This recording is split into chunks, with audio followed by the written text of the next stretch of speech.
Vale de ossos secos.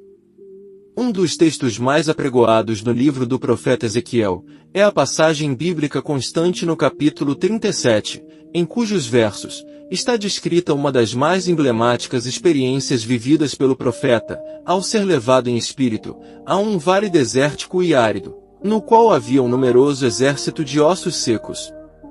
A pergunta do Senhor Deus, feita a Ezequiel, foi se aqueles ossos poderiam reviver, indagação esta que o profeta respondeu: Tu sabes, ó Senhor. Já analisamos, ouvimos e experimentamos distintos pensamentos hermenêuticos e conjecturas sobre essa passagem, mas esse texto, apesar de trazer uma alegoria linguística sobre a morte espiritual da nação de Israel, utilizando-se assim, de uma maneira metafórica para declarar o estado em que se encontrava aquele povo, ele por si só é autoexplicativo, e não traz nenhuma dubiedade ou alegorias altamente complexas que sejam de difícil entendimento. Até pelo contrário, se rebuscarmos no Pentateuco, nos 5 primeiros livros, iremos encontrar a mesma maneira de Deus trabalhar sobre aquela nação, para tratar do seu estado severo de desobediência, qual seja, fazer os cadáveres de muitos do povo caírem no deserto, e se transformarem em um exército de ossos secos,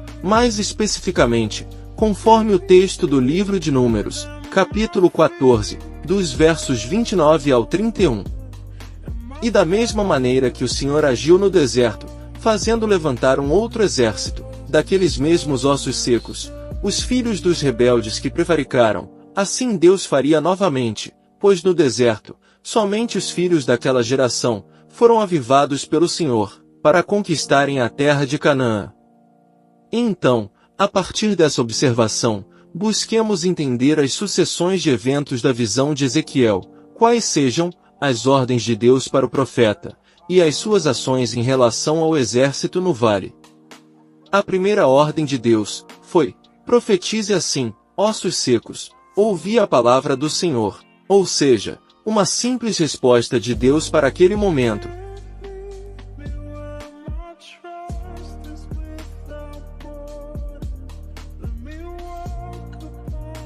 Ossos secos, ouvi a palavra do Senhor.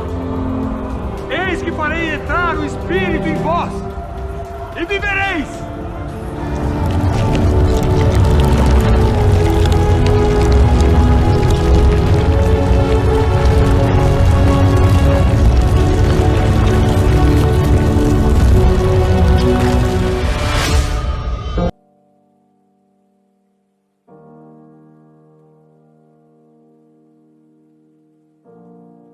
Foi como se o Senhor dissesse: o que vos trouxe até aqui, até essa atual situação, foi justamente a falta da obediência e observância aos meus mandamentos e às ordenanças da minha palavra. A segunda ordem de Deus. Profetiza ao Espírito, profetiza, ó Filho do homem, e dize ao Espírito: assim diz o Senhor Jeová, vem dos 4 ventos, ó Espírito, e assopra sobre estes mortos, para que vivam. Após o profeta cumprir as 2 ordens, vieram 2 ações de Deus, as quais saberemos a seguir, depois de fazermos algumas importantes observações. Todos que pregam essa passagem, fazem alusão a alguma coisa que pereceu na vida de alguém, ou em uma parte da vida, quer seja material, espiritual ou sentimental, um projeto, uma iniciativa, uma vontade de conquista, fazendo assim aplicações práticas. Mas como já dito antes, esse texto não carece de muitas explicações, pois ele mesmo se esclarece. O vale é o local do exílio. Os ossos secos eram as pessoas sem esperança, sem vida, sem nenhuma fé na intervenção divina, e o fato deles estarem assim, foi por não terem dado crédito à palavra do Senhor. A falta do Espírito, trata-se da falta da consciência purificada, e por não terem se inclinado ao governo e autoridade do Deus de Israel, como o Senhor daquela nação, pois se prostraram ante as imagens, denominadas vaidades, que eram os Baalins e os Astarotes, e não festejaram as festas do Senhor, como se deveria fazer, em sua obediência. Por isso que na parte final do verso 6, declara assim: e sabereis que eu sou o Senhor, isto é, Deus iria criar, em uma nova geração, uma consciência de temor e de adoração, para que, esse novo exército que seria levantado daquele vale, tivesse assim um novo espírito, uma nova consciência, pois saberiam do Senhor, teriam o devido conhecimento do seu governo e da sua autoridade. Esse exército que se pôs em pé, seriam os filhos dos exilados na Babilônia, eles seriam tais quais os filhos, daqueles que saíram do Egito, cujos pais morreram no deserto, eles sim, receberiam o Espírito e teriam vida. Então o profeta proclamou sobre o exército, vem dos quatro ventos ó Espírito, e assopra sobre esses mortos, para que vivam. Portanto, quando Ezequiel profetizou sobre os mortos, agora restaurados em suas carnes, o Espírito entrou neles, e esses se levantaram como um grande exército, conforme o verso 10, desse capítulo 37.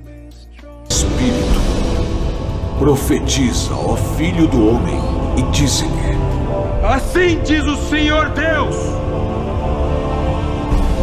Vem dos quatro ventos, ó Espírito, e assopra sobre esses mortos, para que vivam! Devemos saber que, antes do Espírito ingressar nesses mortos restaurados, houve um rebuliço, o qual fez cada osso se ajuntar ao seu páreo, formando a junção esquelética correta, agrupando cada osso em seu devido lugar, para que toda a estrutura óssea de cada indivíduo fosse devidamente estabelecida, e assim o exército se pusesse de pé. Isto tem um significado de uma nova estruturação, isto é, Deus iria reestruturar toda a casa de Israel, como nação sacerdotal, com as devidas reconstruções das cidades, e do templo de adoração ao Senhor, conforme profetizado em Isaías 44, verso 28.